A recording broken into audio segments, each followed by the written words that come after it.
Thyself is dedicated to the exploration of the most rewarding task an individual can ever embark on, the journey to find oneself.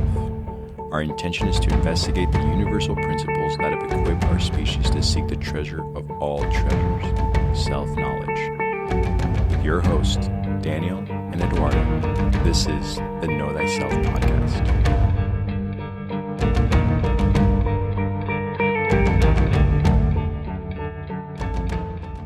Without further ado, 3, 2, 1. Welcome to the Know Thyself podcast. I am Eduardo, and I'm here with Daniel. Hello. And yeah, man, it's been a long time coming back to the tarot, and I really do. Before we started recording, Daniel and I were talking about, just coming back to this subject and really trying to have an understanding that, what we've been doing with Hercules and the story of the bastard as its external journey, and really understanding what that tale really unfolds for our journey as humans and what we're doing to continue our path on the journey. The tarot is always going to be the imagery that really represents what's happening in the internal. And that's what's very exciting about doing the tarot and coming back to tarot, is the way that I personally express myself through my understanding of a lot of this information kind of has to wear another hat, because when I read the stories from Alice Bailey, it's not only that it resonates with me, but I can't wait to convey what resonated with me to individuals. Where the tarot, obviously we understand that there's this image, there's this card, there's this way of interpreting what you're seeing, but you have to kind of pull it out from within. And I think that's what, it not necessarily is difficult for me, but it's a different excitable component to my understanding of archetypes and how we break down those archetypes and what to take from the archetype and what to really pay attention to. Because again, you can give one of these cards to an individual and they'll just say, oh, well, I already, just by looking at it, if they have no understanding of the tarot, they'll say like, okay, I see what I'm seeing. And in this case, as we move into the Emperor, it's very self-evident. Where the Empress, I know that it was heavy. It had a lot of information we had to talk about. Why nature? Why nurture? And here there's this stoicism about this, or the stoic appearance of this emperor, and this idea that there's a ruling figure here and this masculine energy. And so there's a lot to break down today with regards to that. And well, you know what I'm trying to say. So let's just start it off, man. Absolutely, man. And, I do think that that's an interesting thing for all of us to kind of sit with as we do the story of the bastard and as we do the story of the fool. With the story of the bastard, the moving through the zodiac, especially how it was presented to us through the story of Hercules, it's like we're reading the words off the pages and we're going through the journey through words, where the tarot is a pictorial journey. It's a journey of symbols. And although they both blossom something inside of ourselves, it's almost using a different part of our consciousness when we're connecting to the tarot, rather than when we're reading the information off of a page, like a story or a mythology. And so they both contain, infinite amount of information and wisdom that's enclosed within their descriptions of, the self-realization of the soul. They're done in two different ways. Right. And so the tarot is this interesting thing because it blossoms within us. And it works and it operates in a little different of a way. And so it's always exciting when we kind of come back to this story in the journey of the fool and kind of explore it and really kind of activate almost that intuition that we were talking about with that last journey, with the fourth journey, the first labor of Cancer. Yeah. Right? Absolutely, man. And how we're tying all this together, and again, full credit to my man over here, Daniel, with how we incorporate all these different, not only stories, but also the ideas of what the story is trying to pull out from us in a subconscious way, but also just in an external way. Like I was saying, you can look at the card yourself, or you can read a story that we've been, breaking down, like the labors of Hercules, and have a connection to it. Or you can, go a little deeper and try to figure out what's really going on underneath the surface and why the story was written in the first place. And I feel like as you and I continue to go on these journeys of separating and coming back and separating and then coming back again to have these discussions, it's not necessarily becoming easier to have these conversations with you, but it's becoming it's interesting that we do this as a podcast, because sometimes I'm like, I feel like I don't have to say much to you because I can say what I'm going to say and you're like, oh, I know what you mean. I'm like, okay, so then we're good. And you're like, I think we're good. I'm like, I don't think we really did an episode just now, because we just like concluded what we both know. But I think, for the sake of these conversations for the audience, as we have this open discussion, there's more that gets pulled out in real time. And I think that's what becomes very powerful with any of the symbols that we are not only trying to break down, but are trying to have an open discussion about, Mm-hmm. And something like the tarot just kind of really hits home, because again, we can interpret that's already been either broken down before us or has its own opinions on it. But here we are, and these are just our own opinions on how we see this, but also how you might see it as well. And I think that tying those two together is what makes it a very excitable process. And so I'll do my best to slow down, because there's so much I want to ask. But I think we're gonna, just start right off of really understanding the opposite of the mother, and here we have the father. So I think, with that in itself, that's a very simple way of just expressing that, hey, what we talked about before, we're going to talk about the other half. Yeah. So let's go, man. Absolutely. Yeah. No, we're meeting our cosmic parents right now. And we met our mother first. Well, it's because you met your mother first, and that was with the Empress. And that's why she comes before the Emperor, because she carried us in our stomach. And even though maybe our father was the first person we saw when they received us, we already knew our mother, and we already had this like intuitive, nurturing connection with her that stays with us all of our life. We talked about the importance of understanding nurturing, also the understanding of like leaving the knee of the mother as well through that process of self-development. Well, this is the Emperor card. This is going to teach us the strength to detach from the breast and actually become our own sovereign individual. And that's what this Emperor card is very much going to kind of represent. And so what we're looking at here is the cosmic father, this universal life force energy that we're really going to look to have a self-realization and an awakening of how this energy is within us and how we're going to utilize this to actually create strength in this realm. And so when we think about the Empress card and the Emperor, it very much represents our father and our mother. And that's subjectively with our own personal relationship with these archetypes in our life.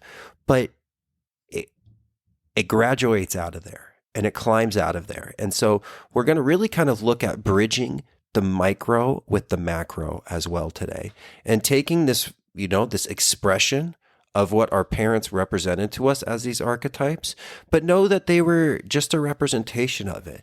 And even though they might have tried their best, they might have not fully been able to embrace all of the attributes that are actually tied to these archetypes. And so we really learned through this that, even if we did not have a mother or father, say that there was like a void there, that doesn't mean that these life lessons were absent from us. And there's going to be other areas that we're going to kind of see this, because not only did you have your personal mother who carried you, but you also had Mother Earth, which provided the abundance, which nurtured you, which grew, and took you through that process of learning how to love.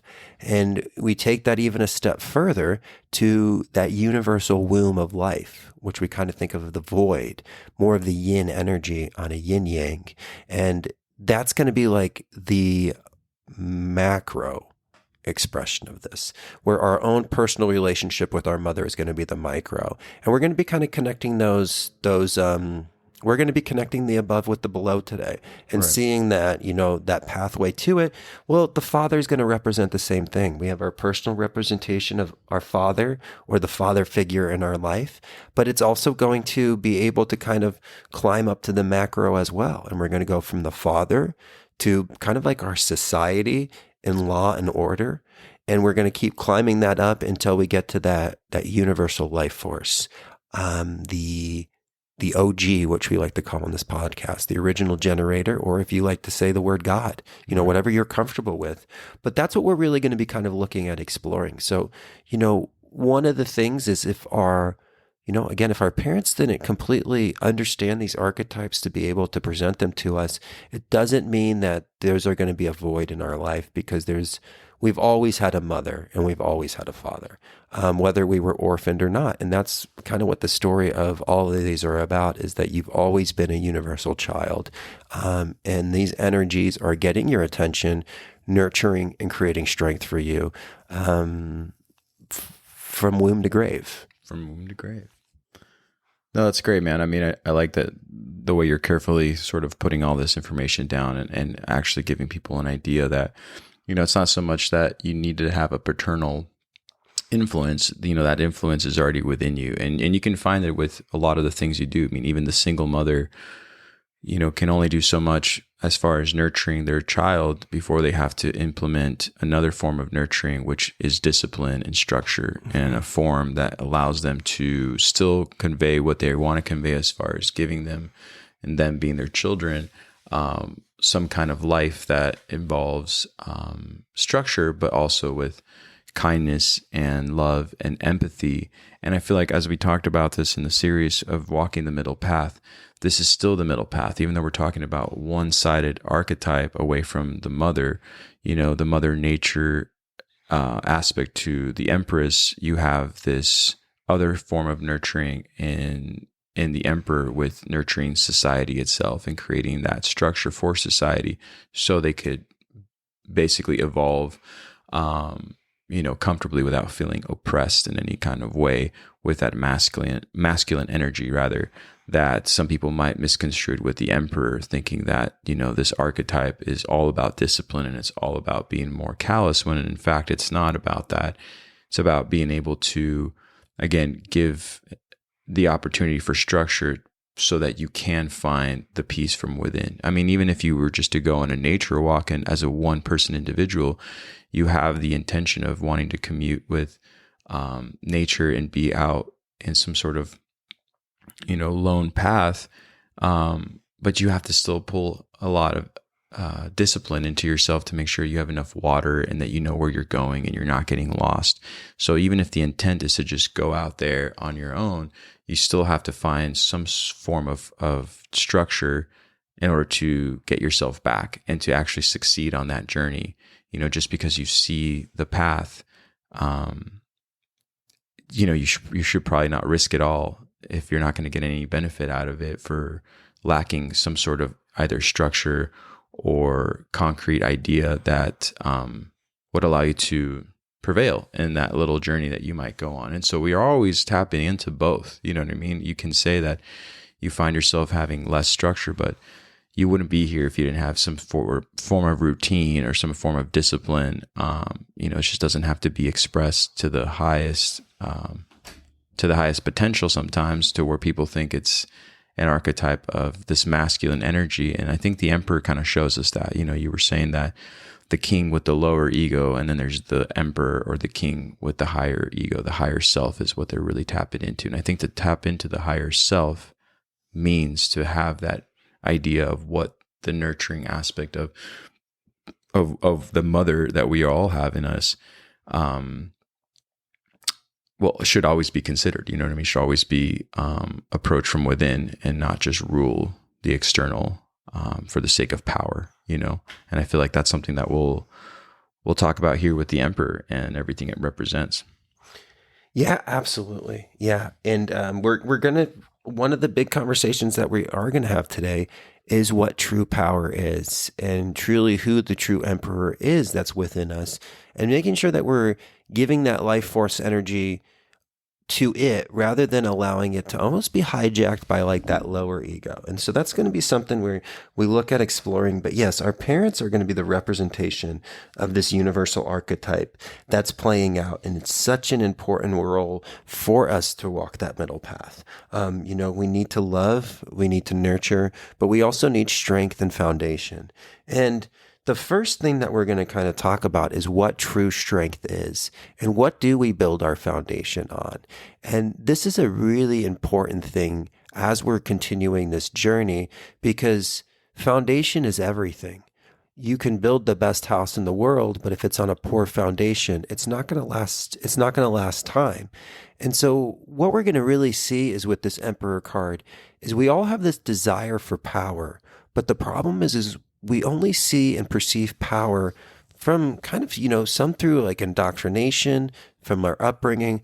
We see power as an external thing that needs to be obtained on the outside, when truly true power and true strength has to be manifested from within. And this is where we actually build the foundation of who we are that will stand the test of time. This internal strength that we're going to connect to is that universal life force that's within each and every one of us. And we're really going to move to connect to it, harness it, and then be able to use it in a responsible way, in a way that it's not so much impeding on other people's strength and trying to control others, but gaining full control of the higher self and really putting the higher self in an ability to work as like a channel of it. And we'll have that universal life force flow through us so we can do the will of truly what our destiny is calling for us to do. And so the Emperor teaches us all that we go through so many episodes in our life of building a castle of sand, losing a castle of sand, right? We build a castle of sand and we lose a castle of sand. And what it's telling you is you're not building on the foundation that you need to build on. And so time will always take what is ever on the external. And the only way that we could build something eternally and to last the cycles of time is going to come from the inward and make its way out. Strength is only found on the inside, and then it blossoms into the outside world.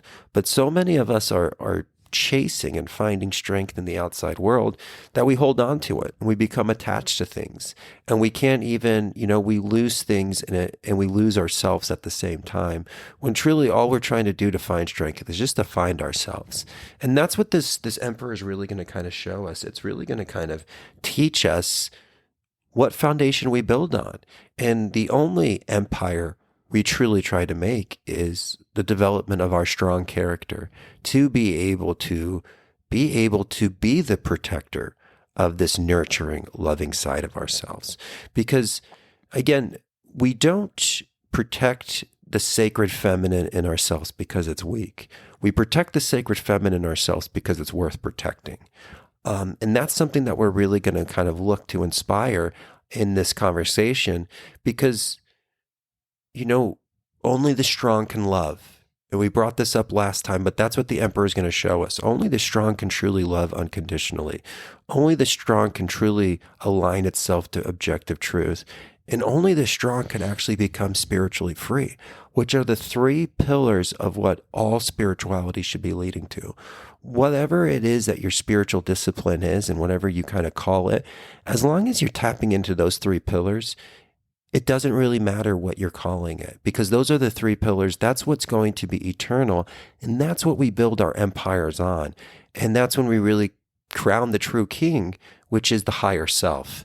And we really can kind of dethrone this lower king, of kind of like we were talking about in the alchemical process, taking out the king of the personality and putting the true rightful king of the higher self back into that sovereignty position, so we can actually start the process of right action, which is what the Emperor is going to teach us. How we utilize the heart to power us through to be able to make the right action for not only the unfoldment of our own destiny, but for the evolution of universal consciousness.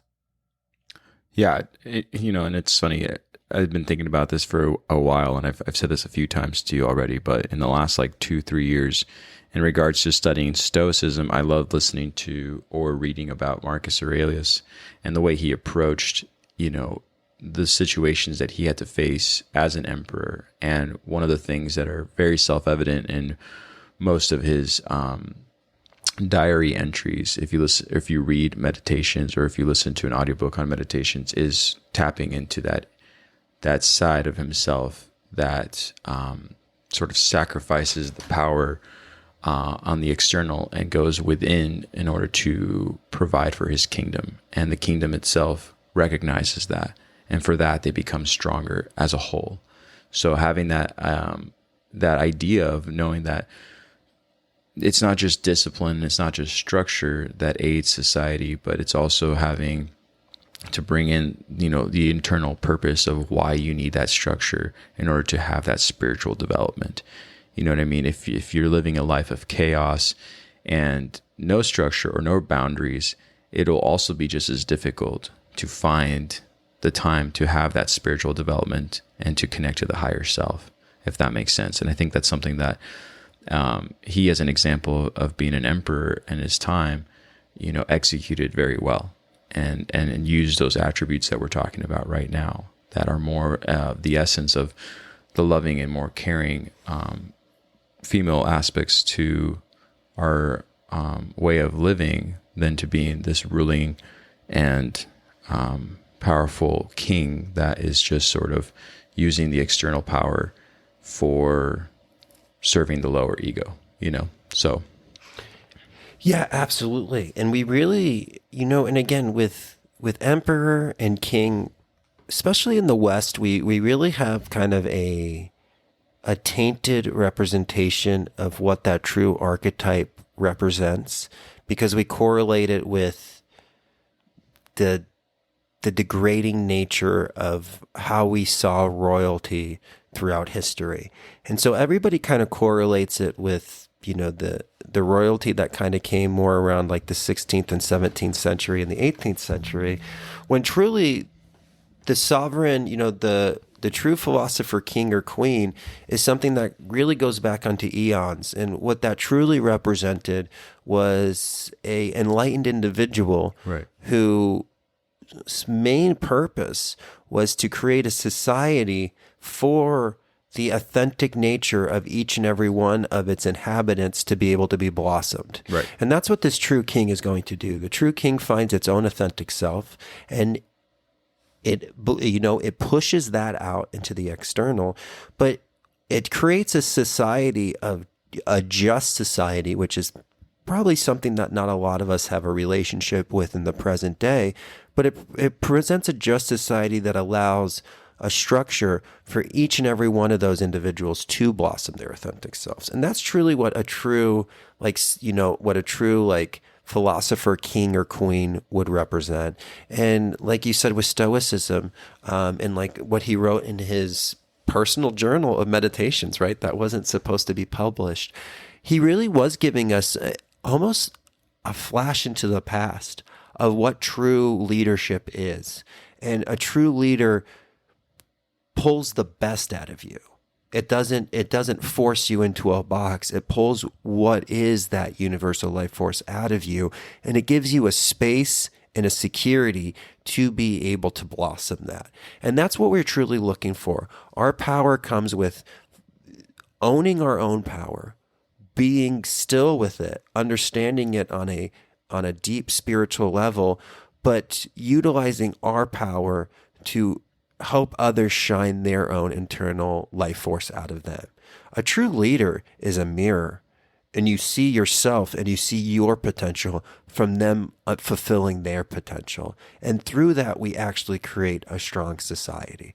Now, we don't really have this relationship with like true universal natural law and order today. Law and order is a little bit more based off of greed and power, but in its true essence, there's something very beautiful about the structure that allows, you safely to explore who you are.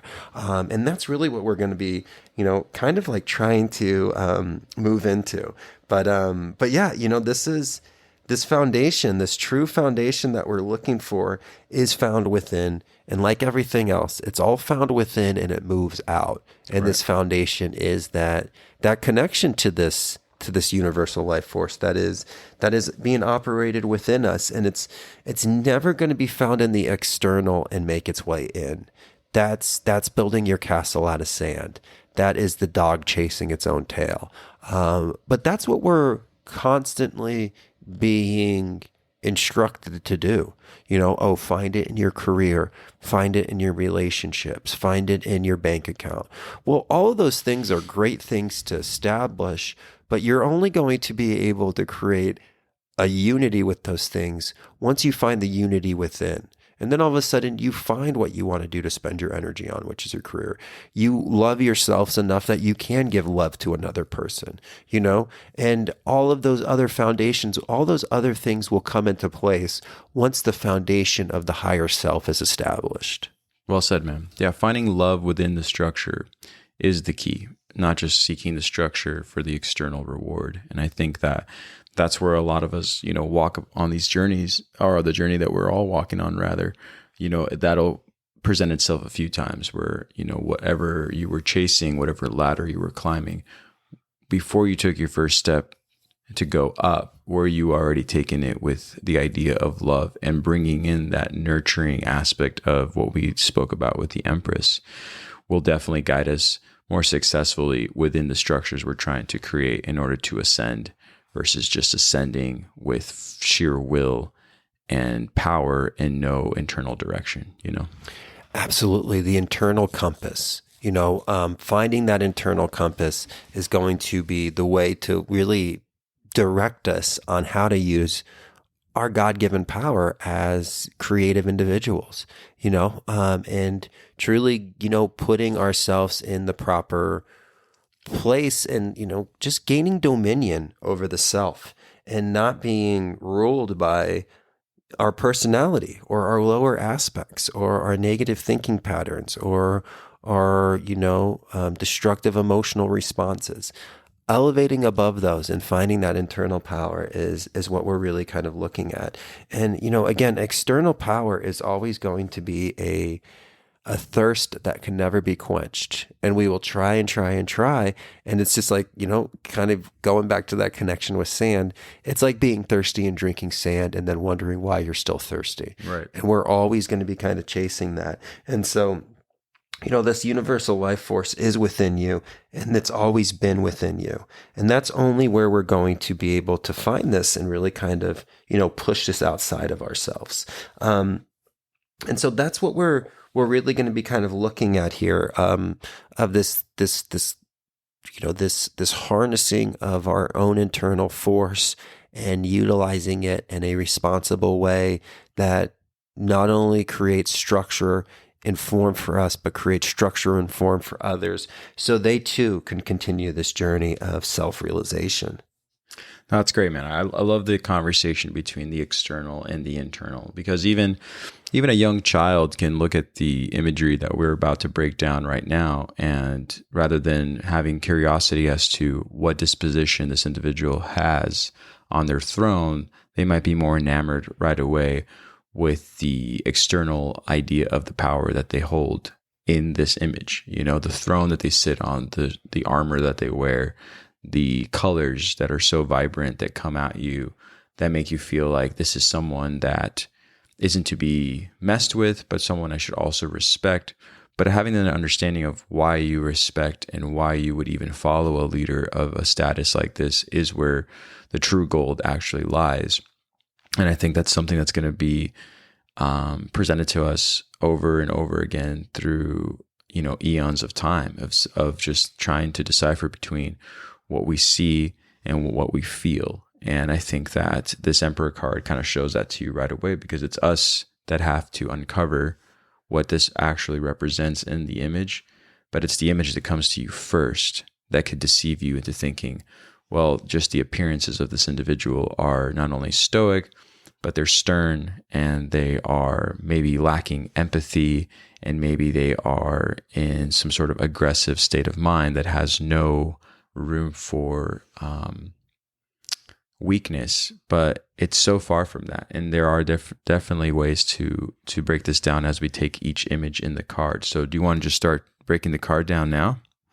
Yeah, I think we can kind of start moving into breaking the card down. And, I like how you brought up, too, the idea of not being deceived by our first thoughts when we see this card, because that's also something that this Emperor is going to represent. It's grounding ourselves to having like our first sober vision of what this conscious experience is about. And it gives direction, it gives discipline, like we were talking about. But the ability to see through deception is something that we're going to kind of see through this card. And this is usually a card that people, especially when they kind of start approaching the tarot, they get excited about the magician. You know, there's mystery about the high priestess. We get connected with the nature. And people kind of get like, oh, the emperor card. And they're like, oh, okay, like this is like, this like quote, like toxic masculinity card and stuff, but it's so much more, it's so much more to so that. much more. I mean, if you were to even be in the presence of, say, a man of that kind of status, or even a female of that kind of status, but if you were to see and hear the armor that they carry, first and foremost, your senses would already be focused on the noise of the weight of the shield that they carry around their body and their armor. And then it would be the actual reflection and the color and the power that it would sort of not present, but sort of make you realize your status when you would see an emperor walk by. But in reality, the weight of this shield is very, very much an uncomfortable part of their ensemble, but realistically it's there to protect the most important thing, which is the heart. Because without the heart being protected in its vulnerability, then there is no way to really lead an entire kingdom. And so again, people, I think, would fear the individual walking with such power, but really the individual carrying these external materials is probably telling you, like, this is the worst. I don't really, need to be carrying this, but I have to in order to protect not only myself, but to protect the kingdom. And so I feel like right away, you already have two different class of people who are witnessing that when they're in the presence of such an emperor. You know what I mean? They're just like, oh, I bow down out of fear to the things that you're presenting to me physically. But the king himself, or the emperor in this case with this card, may tell you otherwise. It may say, no, you're misconstruing me by the way I'm presenting myself physically to you. And I feel like the card does that with the imagery right off the bat. You know what I mean? You're like, oh, this is someone, again, not to be messed with, someone that I probably don't really like. I just kind of want to like get this over with. Let's talk about the emperor. Let's talk about egos. Let's talk about masculine energy. Let's talk about the archetype that conquers and divides, and maybe where all problems have arisen. And that's not really the case here. You know what I mean? Again, it's just the external. So now we'll go right into what the real representation of some of these more harsh archetypes that we've put together over time actually are going through within. Yeah, absolutely. And the heaviness that this card carries is, it's the first card that's actually carrying heavy things on it. Yes. With the armor that we're going to kind of talk about. But you kind of think about the role of what this masculine energy also even represents in the raising of children. And now again, this is more of like traditional older gender roles. We don't really have it broken up into this point now. So again, a man can represent this empress energy, a female can represent this emperor energy. But if we went down to more of I guess you would say like the traditional gender roles, there was a heavy aspect of the father having to be the hidden parent, because the father used to have to go out and make the money, make the energy for there to be a home of security for the children to be raised in. But that was like a sacrifice. That was a heaviness that the father took on. They didn't want to go to the factory. They did that so the mother could nurture the children. And they understood that feminine energy was more nurturing. And so there was more of an abundance there. And again, this can shift today. We're not talking about gender roles currently, because you could be the breadwinner as the mother in the family and be the one that is the hidden parent. But there's a sacrifice there. They knew though that the sacrifice was worth that. They knew, even though that they weren't going to be as emotionally close to the kids, that it was a benefit for the rearing of the children, and that they had to kind of be this role of strength.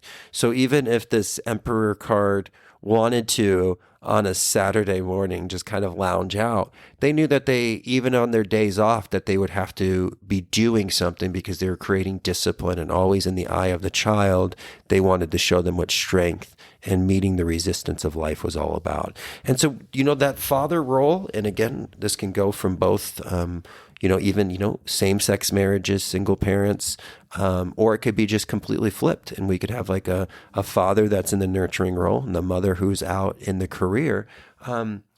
There was a sacrifice that came with that, because outside of self-development, the ancients felt like the second greatest thing you can do into life was to raise the future of consciousness. So self-realization was the first most important thing. And then second was the raising of the future generations of consciousness.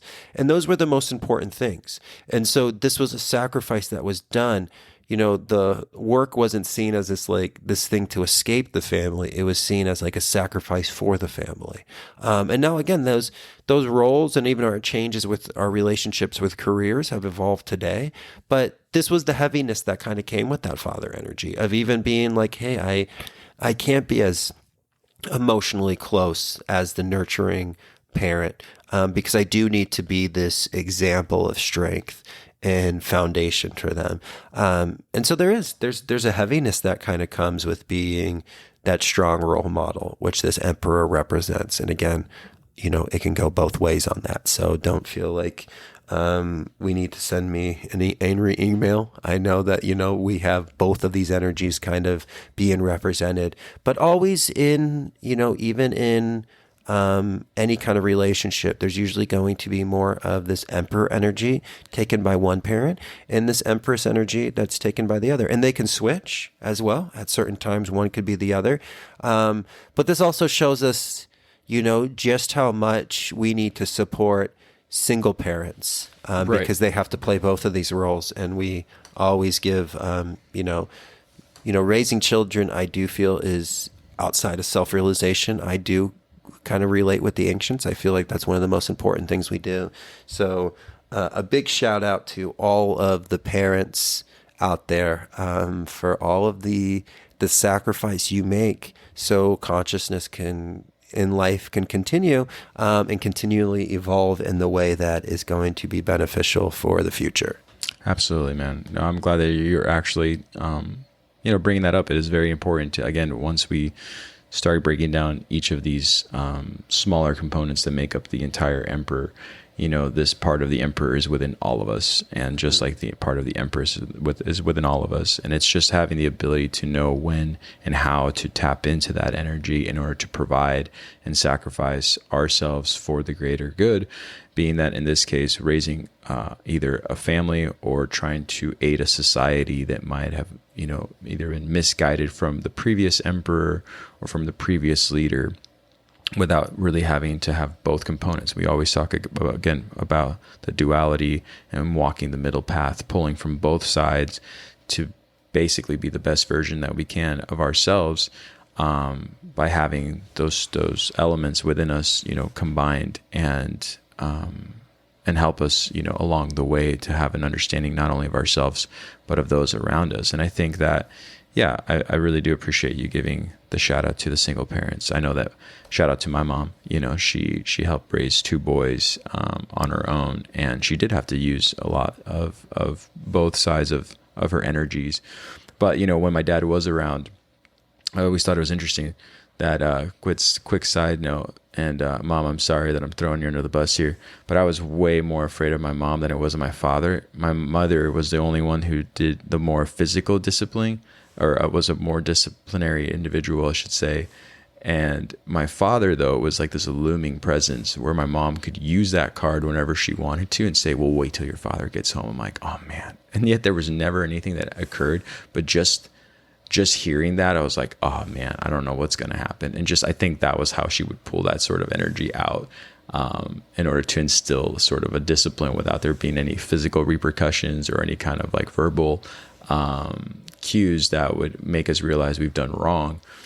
because there was this weight to my own father that I can't really describe. And now that I'm a male in my 30s, I feel like, you know, I'm going to have to really be careful on how I use this sort of external realization of my power, and I have to go more internal in order to provide to my family a more peaceful and understanding perspective that I think I need to pull from a nurturing aspect of my mother rather than a physical and disciplined aspect of my father. So the example that I lead by is more by the heart of my mom than I ever did by the physical and or mental version that my father presented to me when I was a child. And so that's what I'm constantly working on right now. It's just like, hey, how do I let go of this more rigid side of myself and open my heart up a little bit more and be prepared for how I need to use that, because that's the true power, not the physical, and not the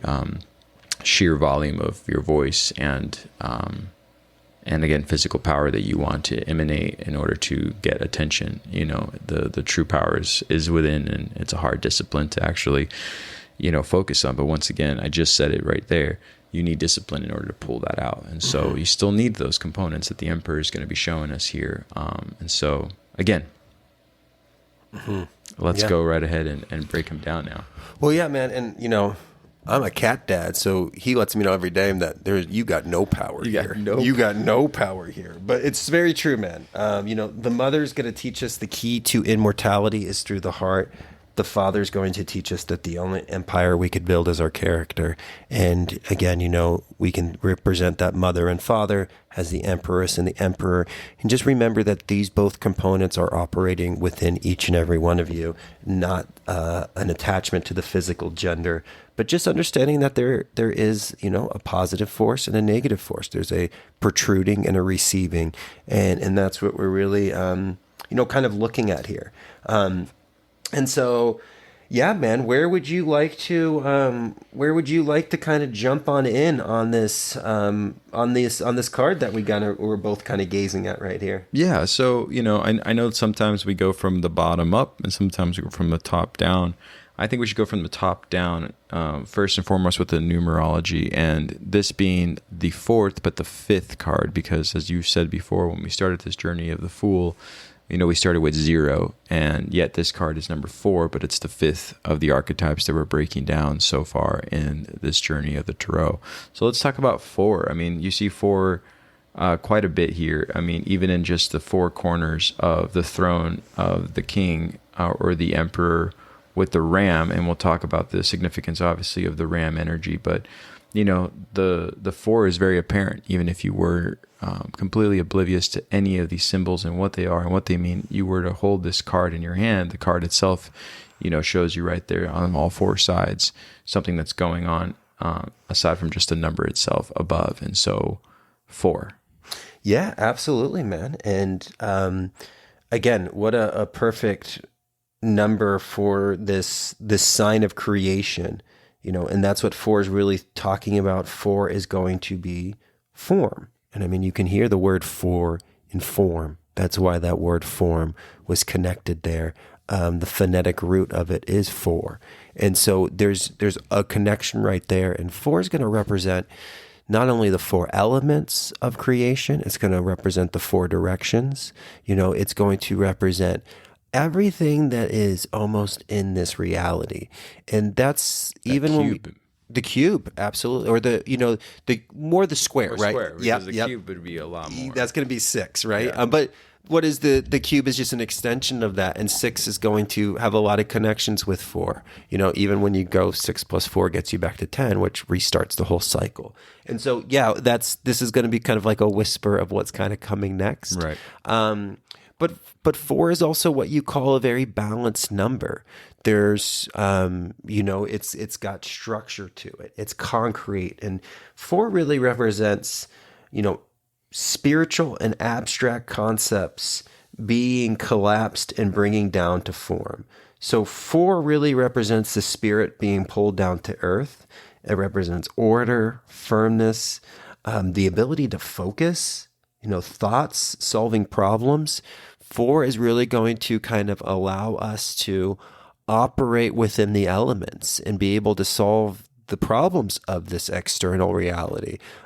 Four is, it's the coming together of the internal self and the external world. So the duality of ourselves meeting the polarity of existence. And that's what's going to kind of get, it's the 2 + 2 = 4.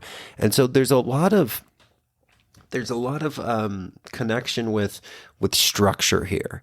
And, even just thinking of, the 4 sides of the walls that we're in here, it's going to be this like squared kind of structure that really is going to kind of give birth to like the cube, like you were going to be kind of like speaking on later. And, the 4 really is going to speak to us about, well, what do we create out of form? What are we doing in this reality? And how do we create that structure that is going to be a fort for our going forward in this world? So what is going to give us that form to be able to create that structure?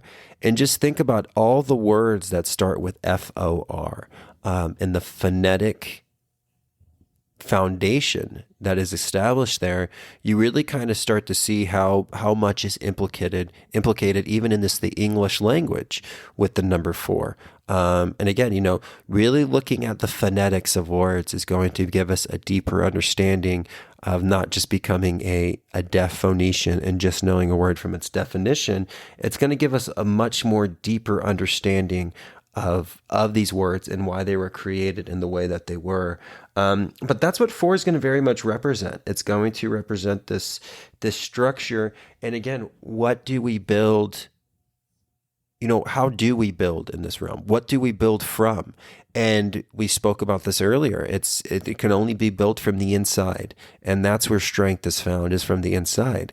And we build from that creation of that strong character to be able to have that foundation, to be able to not to break when the winds of life kind of come our way.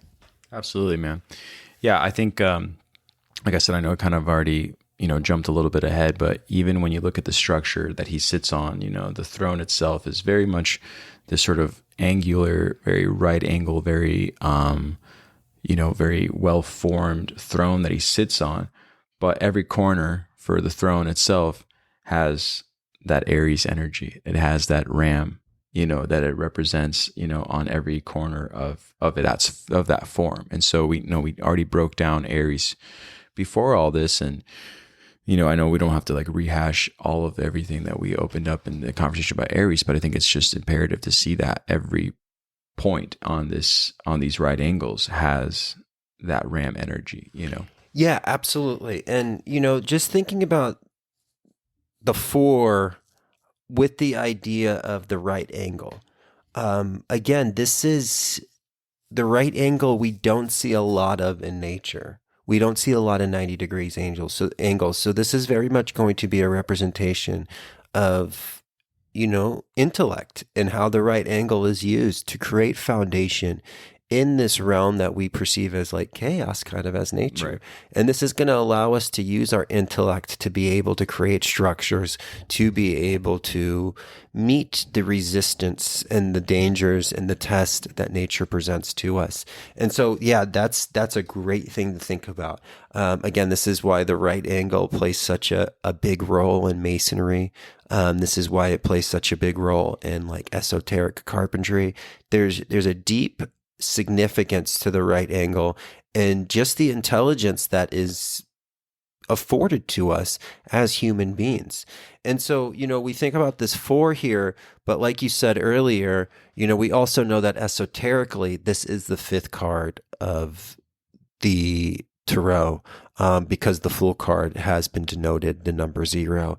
And so when we kind of think about 4 moving into 5, well, now we understand where that higher intelligence is coming from that taught us the right angle. Right. And that's going to be the idea of spirit rising above matter, rising above the 4 elements. And so if we think about like the 5-pointed star, we have the 4 elements as the 4 bottom spots of the star, and then the 5th element being ruled by ether.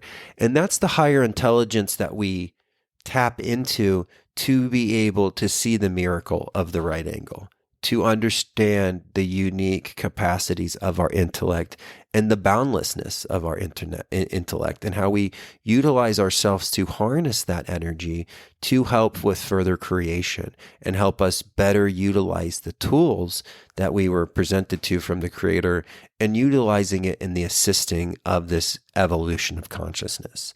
And so this 4 representing form, but this 5 representing the form being guided by something higher than the individual itself, and what we're kind of tapping into.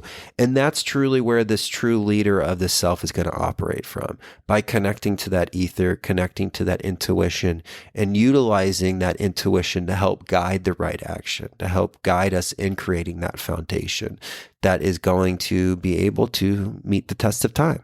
Absolutely, man. Absolutely. And again, so that's why I know I keep jumping ahead of myself, but with the 4, I just love how the 4 is incorporated with that Aries energy and that ram and that fire that comes from within, you know? And I feel like that already in itself starts to kind of lead you down a path that we already sort of redundantly talked about the Emperor being sort of this rigid and intense archetype, but really you need that intensity to incorporate those right angles that you're talking about. You know what I mean? You need that sort of fire to make that structure.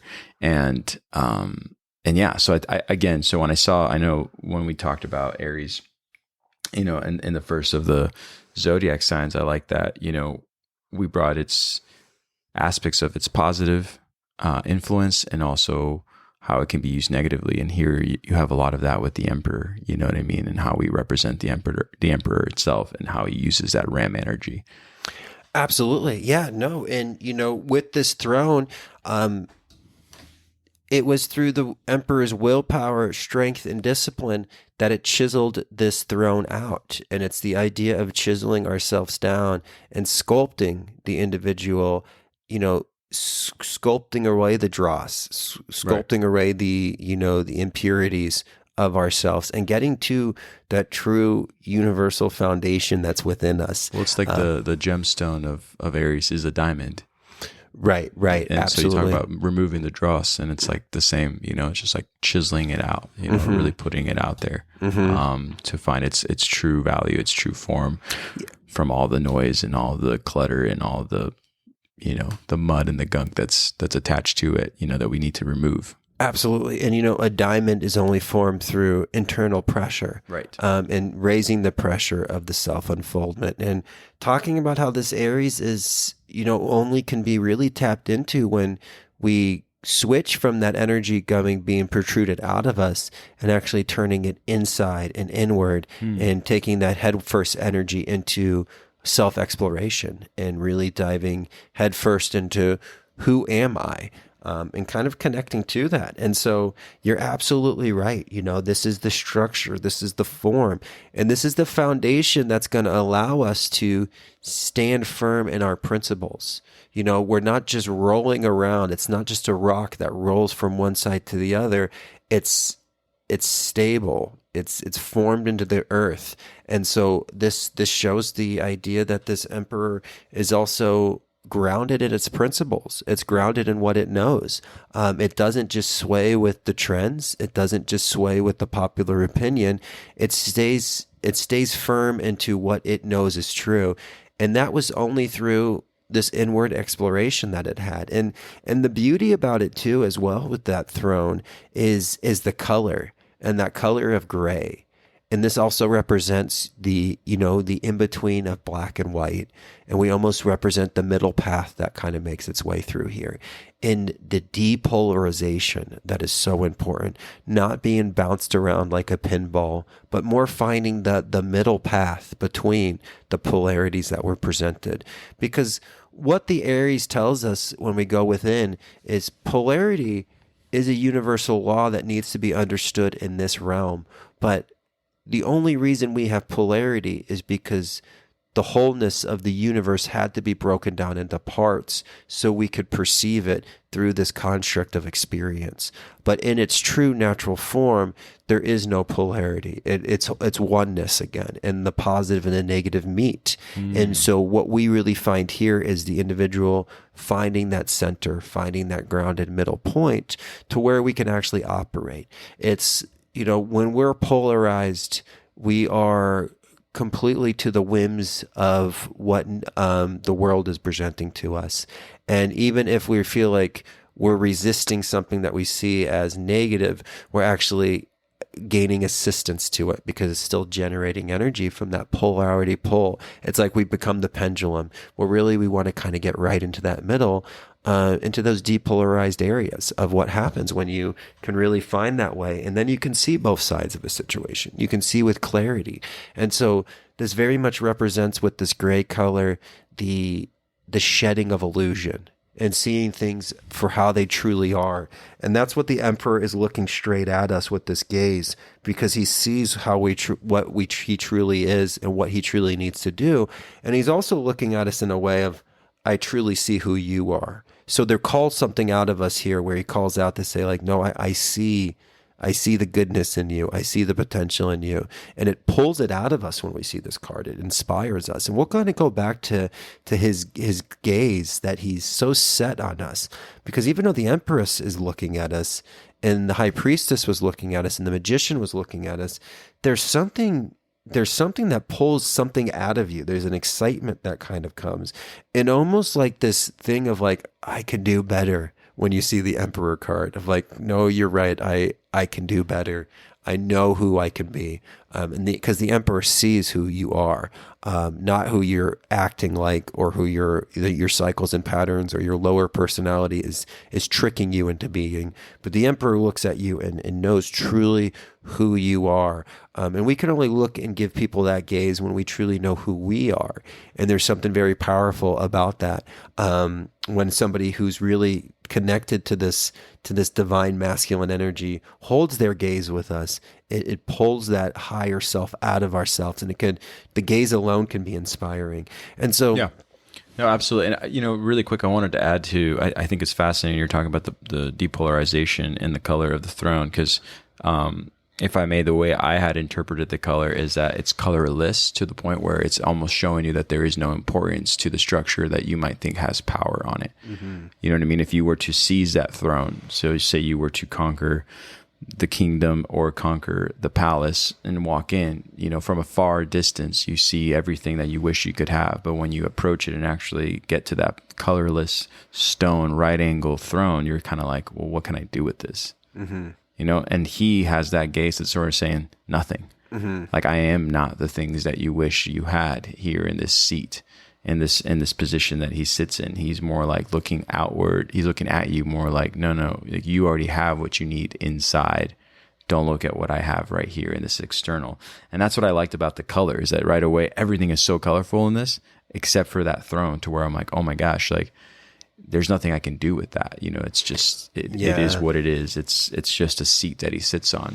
He is not the throne, that he sits on. And, it's the throne within him that gives him the power, not the throne itself, But I like what you said, because it's true. I didn't think about that. It's nor black nor white. It's just right in the middle. So, yeah, there's just a comparison that I thought that was interesting, because when I was looking at it, I was like, oh, I wonder what we're going to say about the pale color within this throne. And how it attracts, but it also doesn't attract, Yeah. No, I love that, man. The power is not in the throne. It's the individual that's sitting in the throne. I think it's something we go through all our lives. I mean, even as we're raised into the society that we're in right now, you admire the things that you think you need to have in order to have some sort of worth or the attention of others onto you.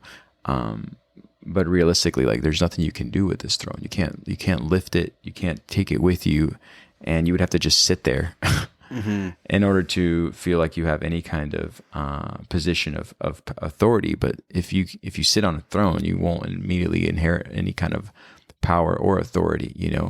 Mm-hmm. So yeah. Anyways, the back to the colors though. there's so much red in this, and I've wanted to get into the red before we get into all the things that he's holding, his crown, his beard, his armor. There's so much, but one thing that I wanted to kind of go right into is this color, this sort of red, this fire energy. Do you want to go there?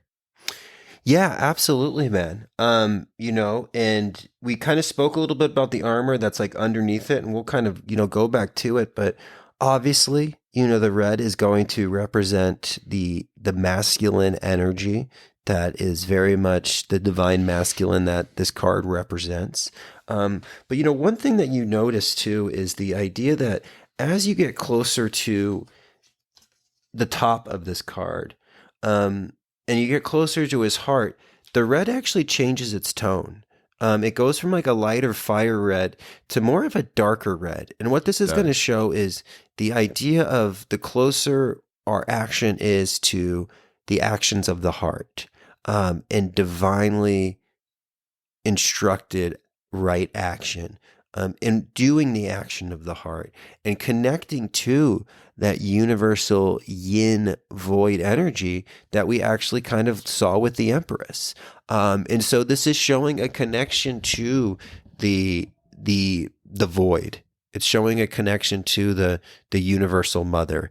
And it's showing action guided by the infinite, which the true source of the infinite is in the void. We kind of talk about that idea of like how we worship the light, but truly the light has to come from somewhere. And that's why that the tone is going to kind of change a little bit, but it also sits loosely on top.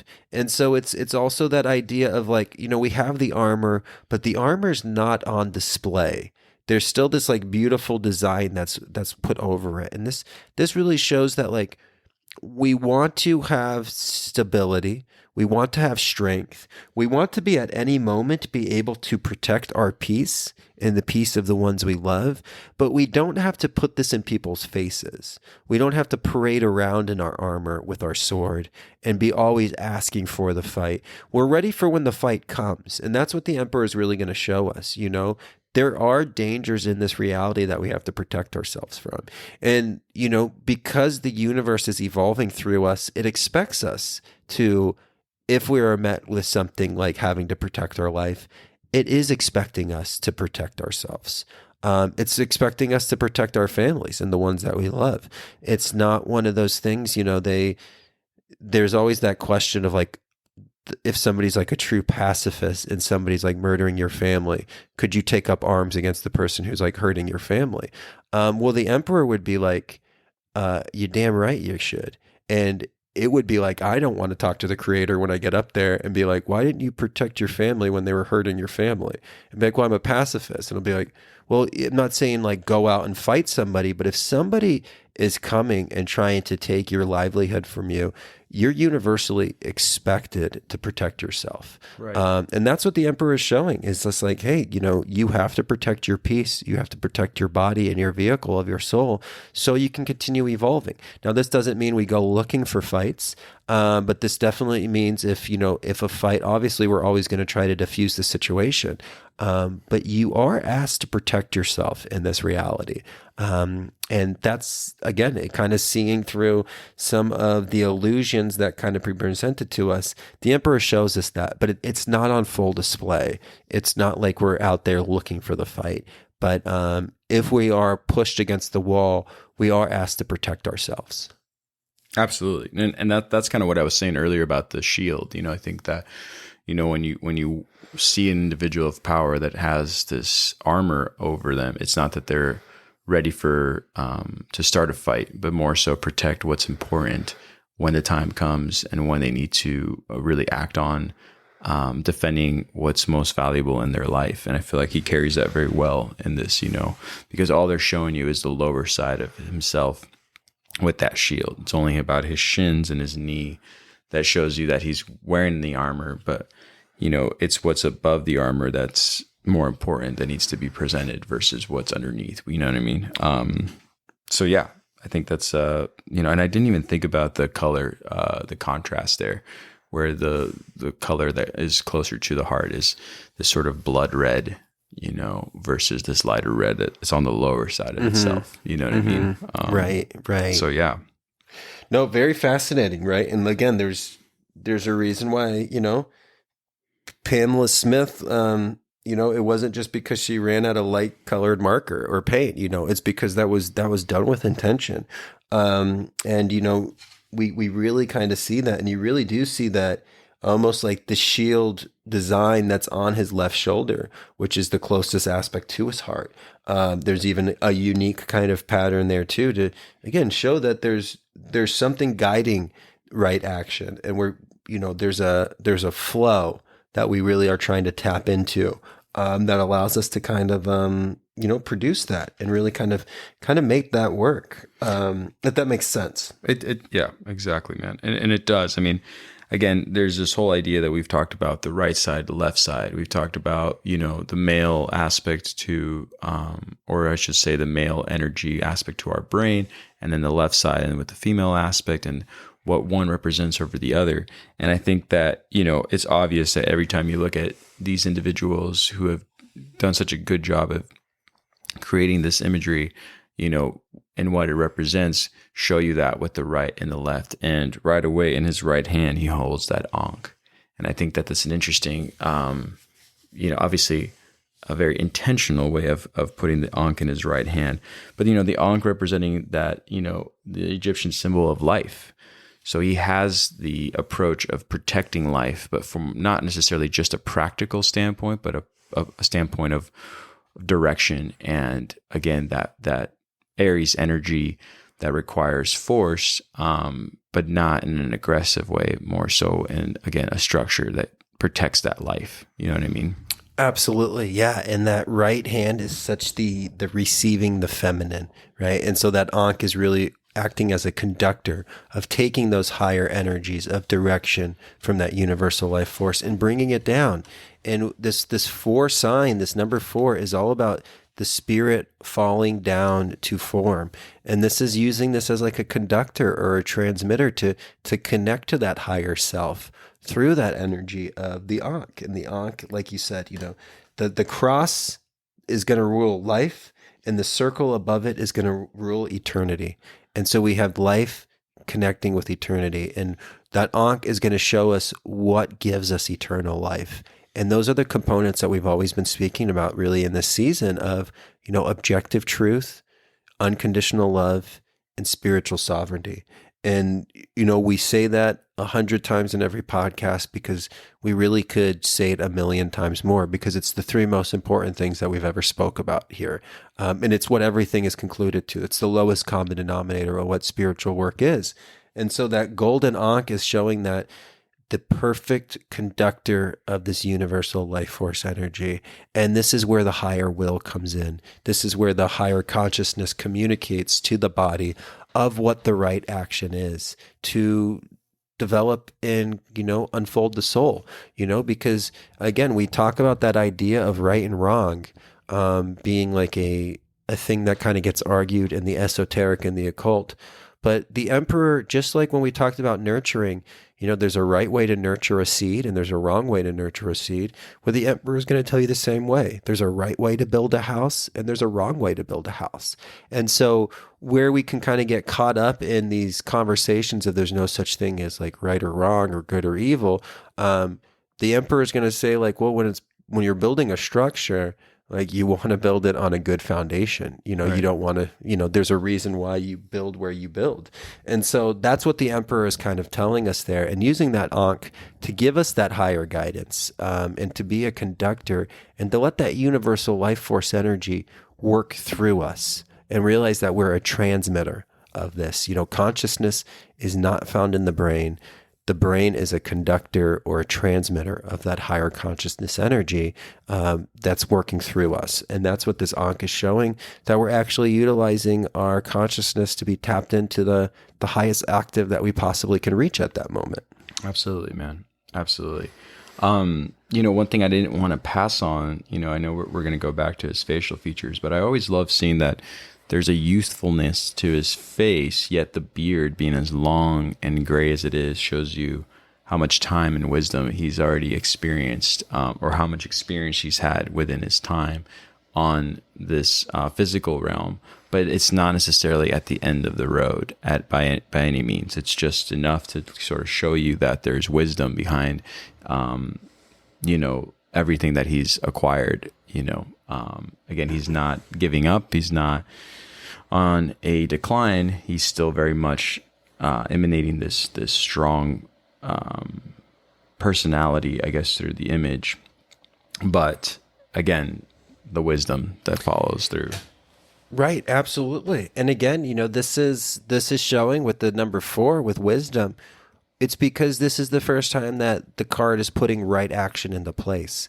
And so we had, the thought, the emotion, the action, and now we have it in proper action. And so we've met the magician, we've met the high priestess, we've met the empress. And so going through those rites of passage, for the first time, they're able to take the knowledge of what they knew and to put it into action, which is that wisdom. Right. And that, and so I think that's a perfect way of kind of seeing that. That just like you said, like that wisdom that's kind of entailed into it. But even just like the deeper knowing and that gaze that's right above the beard, that really kind of shows us the, severity of the situation and how important it is to take this life seriously. But also, again, the potential and looking almost right at us to kind of pull out our own potential and pull out our own inner wisdom of, the idea of like, you do know what right action is. You don't need to just study the esoteric and the occult to know what right action is. You kind of always knew. And that's what it's kind of looking at you. And it's like this, it's not this thing that it's like looking at us like it's disappointed in us, but it's looking at us like, what you need to be doing. Absolutely. I think that's awesome you're saying that, just because that's exactly how I felt the whole time with this card, is that perfect balance of, so there's all this understanding around you here with these symbols, but no matter what you focus on in regards to any of these symbols, how he carries everything he carries in this image is in perfect balance. You have what he has in his right hand, you have what he has in his left hand, but they both sit at the same height. One hand isn't higher than the other. They both are in the same position, but they're carrying different things. And I think that we do that in life, where I think sometimes we focus too much on the understanding of what one thing might represent, and we carry it higher above us than we do with other things on other parts of our journey here or in our life. And I think that being thrown off that balance is what's going to not necessarily hold us back, but make us start from the beginning again. You know what I mean? Just because you have the information, does it mean that you know how to take it and make it applicable to your life? And I feel like that's what he is representing, is that it's not just that he has a deeper understanding of what has come before and what comes next, but also how to keep the balance and the form and the structure. And I feel like the throne, once again, aids him in that, where he sits with that sort of power and wisdom, but still in a position of balance. And, right away, what he's carrying in his left hand is that orb, that represents, I guess, the world itself, the kingdom he protects, if I'm not mistaken. Yeah, absolutely. It's like an orb. It almost can be seen almost too as like a golden coin, which would represent like, the physical existence, which the coins kind of represent. But yeah, it's that golden coin. And again, the idea of even seeing the future with this idea of prosperity, knowing that now that we have right action, that we can actually create gold in our actions.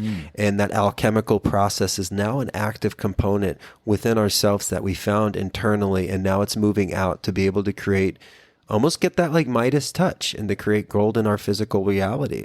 And that's something that we're very much seeing with this kind of representation. And like you said, there's a balance, where we're holding the right hand and the left hand evenly, but that antenna of like where we're getting that information from is like coming from a higher place as well. For sure. And how do we bring down the spirit into the earth? How do we try to, through our actions, try to alleviate some of the pressures? How do we try to, through our actions, try to bring the spirit down so other people can participate into the finer substances that we found within ourselves? And that's what this true emperor is. It's trying to be able to, for you to see your own hidden capacities. And not so much they're hidden, but more you to self-realize how authentically true you are, and that you are, again, you are part of the infinite. And so it's the self-realization that the infinite is already within me, and I just have to realize that. He's putting it in front of your eyes to say, you are not just a drop in the ocean, you are the entire ocean in the drop. And that's really what's kind of elucidating to us there. Absolutely. And dude, we keep going back to his gaze, and it's just so exciting because everything you're saying, once again, sort of pulls in, at least for me, what I've gathered this whole time from seeing, this position that he finds himself in, and that is that this is within you as it is within me. Mm-hmm. I think that's what, for me, the gaze represents, is that those who are looking at him in some form of awe or some form of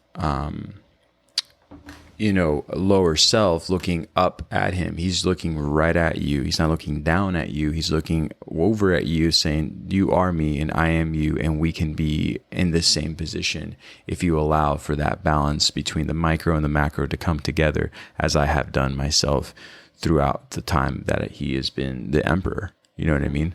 There's no gaze that sort of makes you feel small here with him, even though there's a lot of indicators of his power, so yeah, mm-hmm. it's pretty great. I mean, again, the way that this imagery is presented is always so telling, but also sometimes there's things you have to kind of uncover. And the first thing after the throne that I noticed was what lies behind him, because of what we talked about with the Empress. We talked about the infinite water that's behind the Empress, and in this image here, you have this barren land, these mountains, the amount that he needs to conquer or has already conquered, and how far up he sits above this land. But also, what I wanted to talk to you about is like how low the water is down below. You know what I mean, and what that represents. It's the stream is so small. Where when we talked about the Empress, water was the main feature that we really brought up. Do you see that in the Rider-Waite card? Yeah, absolutely. And, and too, with the Empress, we had like a lot of nature as well. Yes. There, and like the High Priestess, all water, right? Water. It was all water. And then you're right, the Empress, we have that everlasting spring of nature. And you're right, with the Emperor, we do have this barren landscape. And I like how you brought up the idea of the mountains of like, well, are those the journey to come, or is it where we've came from? And it's both.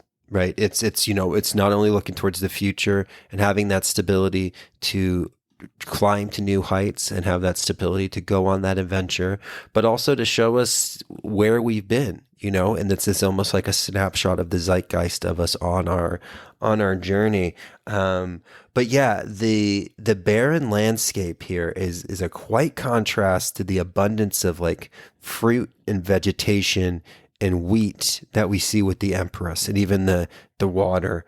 And what this is really kind of showing us with this Emperor energy is we must till the land for the potential of a fruitful landscape. We have to do the work. This isn't supposed to just be handed to us. This isn't supposed to just be a thing of like, yeah, nature's going to give us abundance, but we have to till the land to create that foundation for more fruit to come.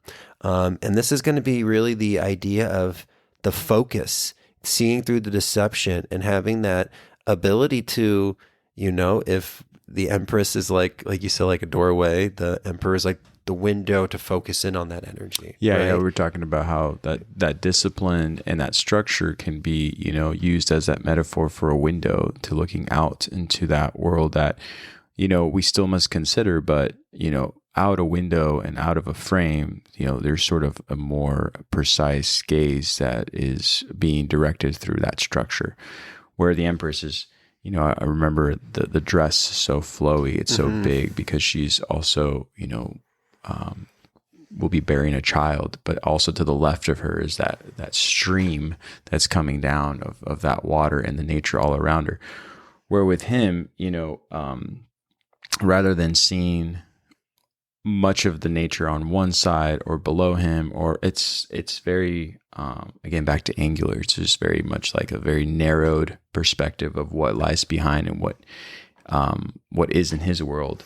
And that's why I was talking about the stream down below is just so small. And but is it small, or is it just that he's so high up above it, and that's kind of where I didn't know really how to go about it. You know what I mean? Whereas in the Empress, you can see the flow, you see where it's coming from and where it's actually, and we talked about where it's coming from with the high priest, with the high priestess. Here it's kind of like, is it barren? Is it running out? Or is it just enough that you can always go down there if you need to the waters? Or is it just, low for a reason, in this valley that he's sitting up on? Yeah, absolutely. Yeah, no. And we definitely have this mark of that journey. And again, fruit needs to be earned. It's going to take tilling. It's going to be working the earth. Nothing is supposed to just be handed to us. We need to be met with resistance so we build strength. And that's what the Emperor is always talking about. How are you going to meet the resistance of this reality? Are you going to bend your knee and fold, or are you going to meet it head on, which this Aries energy is kind of asking us to do? So this barren landscape is like almost like our personality identification. And the planting of seeds is the fortification of our higher self being given space to blossom. And just like when, we've seen with the evolution of empires, there's always this expansion out into barren landscapes. And this is us understanding nature so we can utilize nature to our own betterment. And even the idea of like human capacity overcoming the limitations of nature. Even where we're sitting here in the West, this was unlivable until humans were able to invent air conditioning. We were able to, even in places in the Middle East where they've been able to overcome this, maybe not with like electrical engineering of like, air conditioning, but more through like how they build their windows and other kind of ways of creating like cooling down spaces. And so this shows the idea of the intellect overcoming the limitations, and how limitations are almost like this temporary thing. When we really can connect to our intuition and our intellect, we can rise above and learn how to utilize nature. It wasn't, you kind of think about the idea of the tomato. Well, the leaves of the tomato were poisonous. So until we had the ability to like investigate them and like see that there was actually something that we could get from the fruit, we feared the plant. And so what it's showing is like we fear and we don't understand nature until we learn about nature. And then she will uncover her secrets to us. And it's telling us that ability to always stay in that mode of what can we learn and how can we kind of, not overcome, but better utilize what nature is actually trying to give to us, because nature is going to hide its secrets, and it's only going to be to the cunning and the clever that we're going to be able to utilize them correctly, and do it in a right possible way. And so much potential here, so much ability to stark out and kind of continue on our way. And again, doing it in a very modest, humble way to kind of tie back together with like even the crown that he's wearing. Right. It's not this, again, he's got gold, but the gold is used as a conductor in his hands and on his head. It's not like we're looking at, Pope, whatever the Pope's name is now, that looks like he's in like a rap video with all their gold. You know what I mean? It's not like it's this abundance thing. It's this idea of utilizing this in a way of just using it to conduct energy. Right. And gold is actually an amazing thing for that, for the conduction of energy. And like wearing gold is something that has very big spiritual implications to it. But it's not this thing that it's a showy thing. No, it's the calling of the crown, not necessarily the, external intimidation of the earning of the crown that rules over the people. You know what I mean? He's not showing you that he rules over you. He rules himself. Does that make sense? Absolutely. Yeah, absolutely. And again, the modesty of it, which shows a true leader. And so when we kind of like see, again, a lot of religious organizations, a lot of government organizations, they have a lot of gold, and the people that they rule over are hungry. And it really shows like, who are they working for, and so it kind of gives us a better understanding of what we should even look at with, the kind of leadership that we see in our communities. And so, this whole idea of the emperor really kind of brings us to that idea of, you have to find power within yourself. You have to find your authentic own nature. And it really kind of connects to this like really beautiful story written by a Sufi mystic, which is called The Lost Needle. And a really just like a quick telling of the story. There's a woman who's kind of like a mystical woman who is looking for something outside of her house. And she's kind of seen a little bit as like a different person in her community. But either way, people see the sun's going down and they see her looking for something. And so they come around her and they're like, well, what are you looking for? And she's like, oh, I lost a needle. And they're like, well, okay, well, the sun's going down, so why don't you tell us where you think you lost it and we could help you find it? And she looks at them and she goes, oh, I didn't lose it out here. I lost it in my home. And so they all start kind of laughing at her. And like a cynic is just like, well, you crazy lady, why are you looking for your needle out here if you lost it in your home? And she looks at them because she goes, well, this is what you do. You lost your needle too, and you look for it outside. You look for it in the external, when really the needle is in your own home, which is your own internal compass that can really guide you. But everything you're looking for is outside of you. And you're the one that's looking. Like I'm just doing what you do here. So like you shouldn't be laughing at me.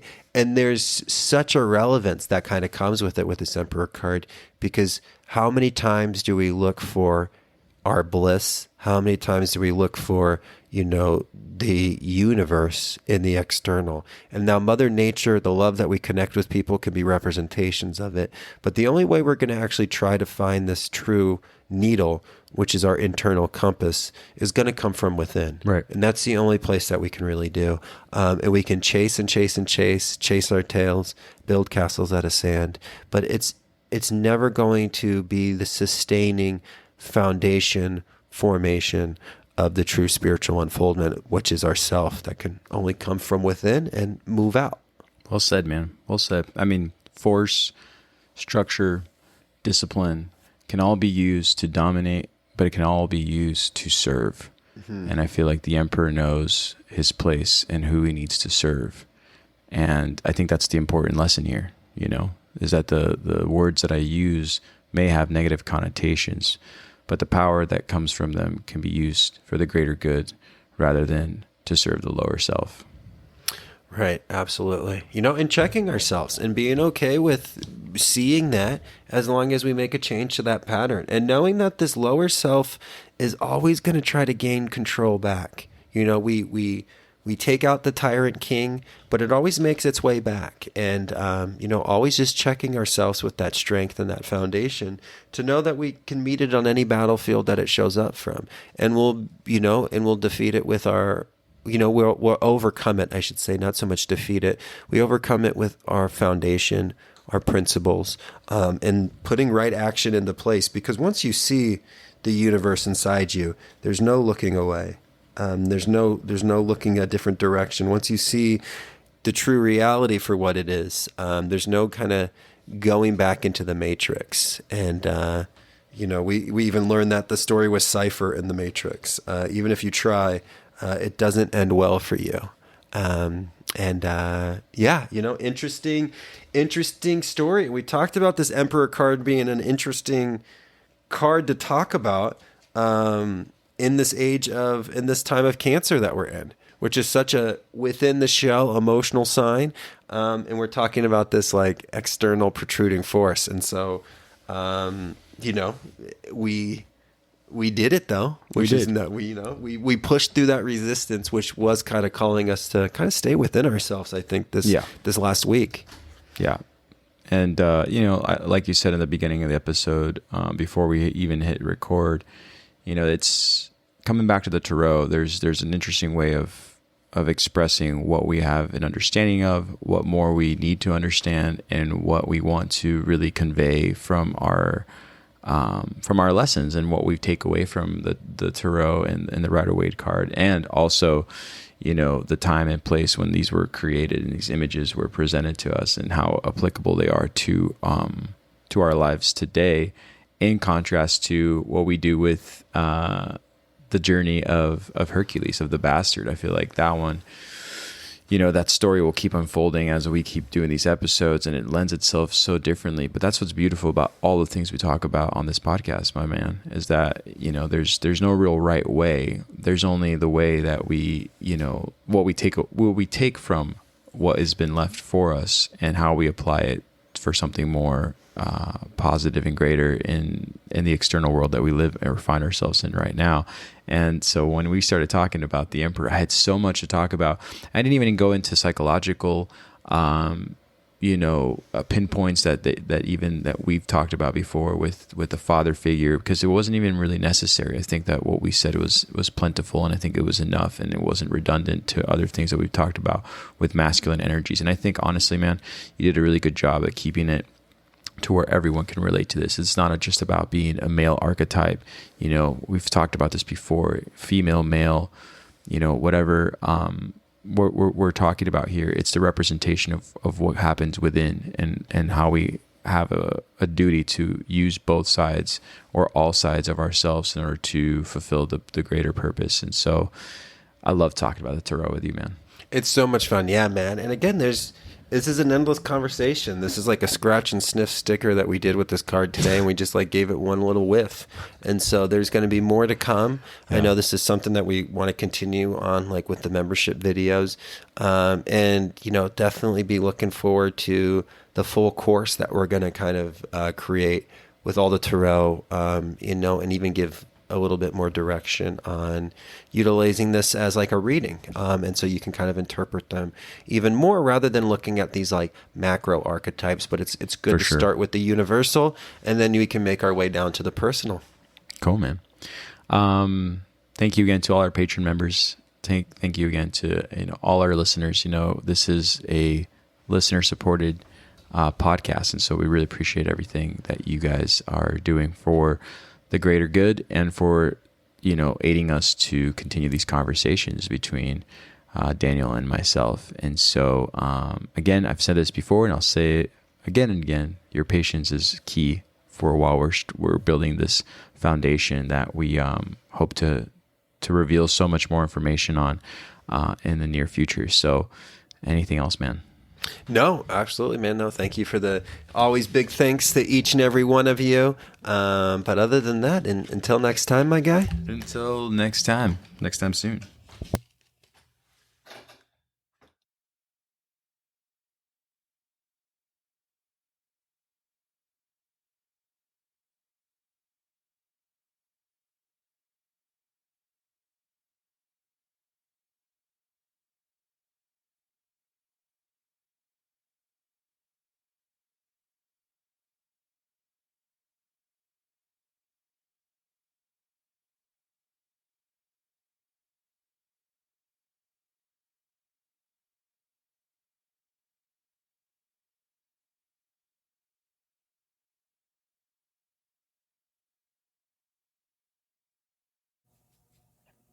Chimichangas.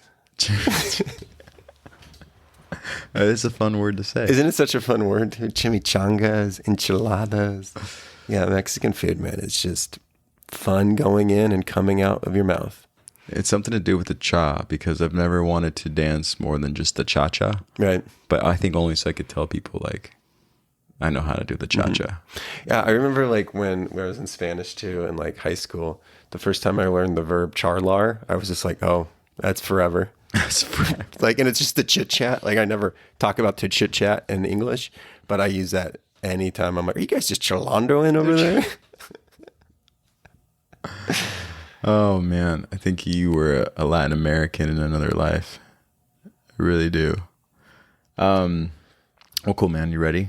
Ready, my man. I think I have all my thoughts composed. This has been probably the most difficult of all. I think because I've spent so much time away from it, but I like everything you debriefed me on with how to put this in a container. So, well, too. Also, man, we're in the zodiac sign of Cancer right now, which is the shell and the mother, and we're talking about the masculine, which is the protruding. Emperor would probably be so much easier to do in a week from now when we're doing Leo. Yeah. Because it really correlates to that. So we're really having to like pull it out of ourselves right now. And so we're like pulling it out of the void. But it's not completely, it's like almost like it's almost like it's a premature.